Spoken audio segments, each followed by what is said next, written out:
না।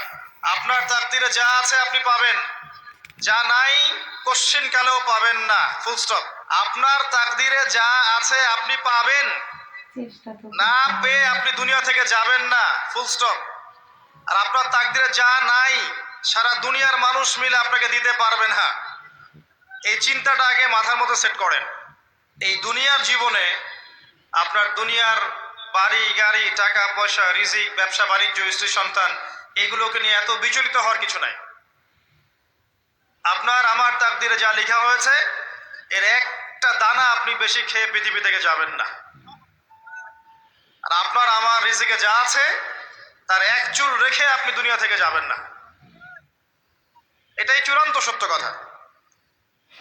আপনি ঘুষ খান আর সুদ খান আর দুর্নীতি করেন আর মানুষের সম্পদ আত্মসাৎই করেন না কেন, যতটুকু লেখা আছে আপনার তাকদিরে এর বেশি আপনি কিচ্ছু পাবেন না।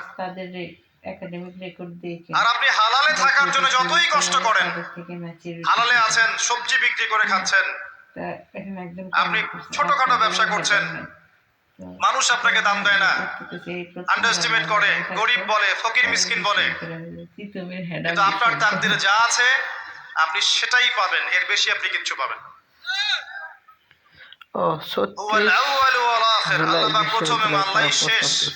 কুল্লু মান আলাইহা ফান ওয়া ইয়াবকা ওয়াজহু রাব্বিকা যুল জালালি ওয়াল ইকরাম। প্রত্যেকটা বিষয় ফানা হয়ে যাবে, কিচ্ছু থাকবে না।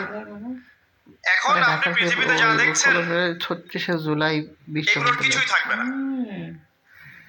প্রত্যেক মানুষ, প্রত্যেকটা জিন, প্রত্যেক উদ্ভিদ, প্রত্যেক এই প্রাণী, আকাশ, মহাবিশ্ব, গ্রহ নক্ষত্র, চন্দ্র সূর্য, সমুদ্র, পাহাড় পর্বত, বিশ্বনেতা, রাষ্ট্রনেতা, সমাজ নেতা, পরিবারের কর্তা, অর্থনৈতিক নেতা, সবাই মারা যাবে, সবাই শেষ হয়ে যাবে, কিচ্ছু থাকবে না। এই বিষয়টা আগে ভালো করে হজম করতে হবে যে আমরা এখানে থাকতে আসিনি, আমরা এই দুনিয়ায় থাকতে আসিনি, আমরা এখানে এসেছি চলে যেতে।